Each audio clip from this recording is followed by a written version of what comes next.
So it's great to be here today. It's interesting about today because we really didn't talk about the show at all until it was released. So it's been very fun and thrilling to be talking about our work after a period of making it and releasing it. Looks like Jessica Lange. He played Jessica Lange's son. And on the first day of Evan's shooting, we were like, holy shit, this kid can act. So to go for me from that moment with Evan to this moment in time where he's being compared to and seen and talked about in the same breath as Robert De Niro and Marlon Brando and Leonardo DiCaprio, I could not be more proud of you and thankful that you're in my life. This was a show that was really daunting and difficult. The subject matter was incredibly difficult. And to be honest, we were casting the show for 6 months and we saw a lot of people. And there was just something missing. And so I remember saying to my casting director, I'm gonna call Evan. And I did, and Evan was very quiet. And I said, just read them. So Evan, when you read those first couple scripts, can you talk about what went through your head and how you considered taking this part, and then how did you prepare for the role of Jeffrey Dahmer? Well, thanks for saying all that, first of all. You sent it to me and I read it, and first of all, the writing was brilliant, and I was terrified. I really went back and forth on whether I should do it or not. I knew it was going to be incredibly dark, an incredible challenge. But you recommended that I watch the Dateline Stone Phillips interview, and in that you really see how he speaks about what he did, and I was fascinated by that, and I wanted to dive into the psychology of that extreme side of human behavior. So I read as many books as I could, psychology reports, confessions, timelines, all in an attempt to try to understand why he did what he did. And then, of course, there was the physical stuff. Yeah, talk about the physicality, because at one point you wore lead weights around your arms and you wore lifts in your shoes and you practiced that walk, and you basically stayed in this character, as difficult as it was, for months. Yeah, I mean, we did 4 months of prep, 6 months of shooting, and he's a very straight back. He doesn't move his arms when he walks, so I put weights on my arms to see what that felt like. I wore the character's shoes with lifts in it, his jeans, his glasses. I had a cigarette in my hand at all times. I wanted all this stuff, these external things, to be second nature when we were shooting.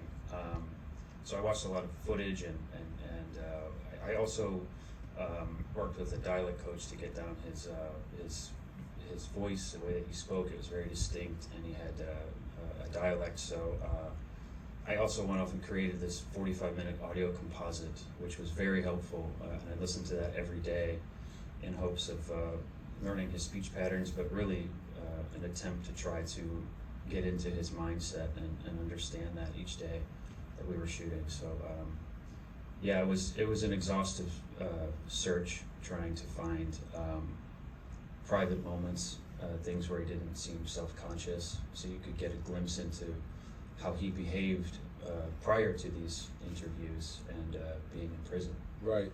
And one of the things I remember when we finished it, you called me up and you said, well, I gave it my all. I gave it 120%, which I'm here to say you did.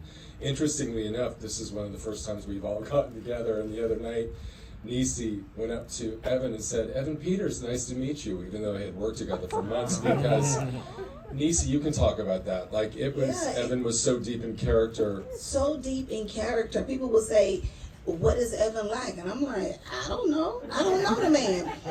Because in his process, I respected his need to keep the distance and the tension so that it played out on screen as opposed, because I'm coming in initially like, hey, how you doing? Good morning, and he was like, oh, no, ma'am, and so I was like, oh.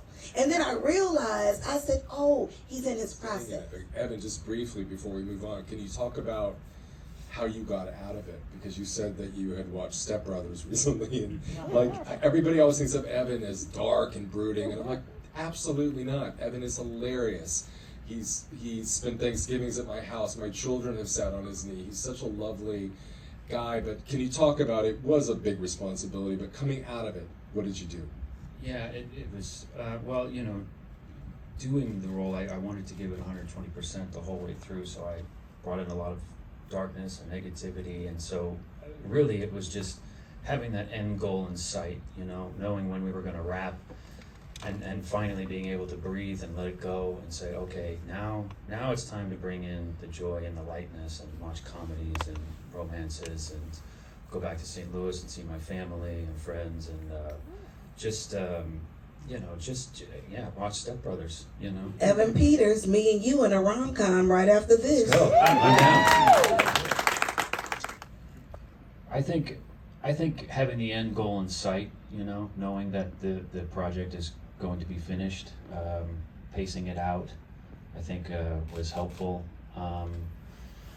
You know, I have all sorts of different things that I do in my everyday life to keep me happy, functioning, a normal person. You know, it's at the end of the day, it is a job, and you sort of have to compartmentalize. And so I think, you know, when I go home, sometimes it's or rather after the shoot, it was comedies and you know, lighthearted things, songs, music, making music. So all those things really help to keep me afloat. St. Louis? Yeah. Where'd you go to high school? I didn't go to high school there. Oh, exactly.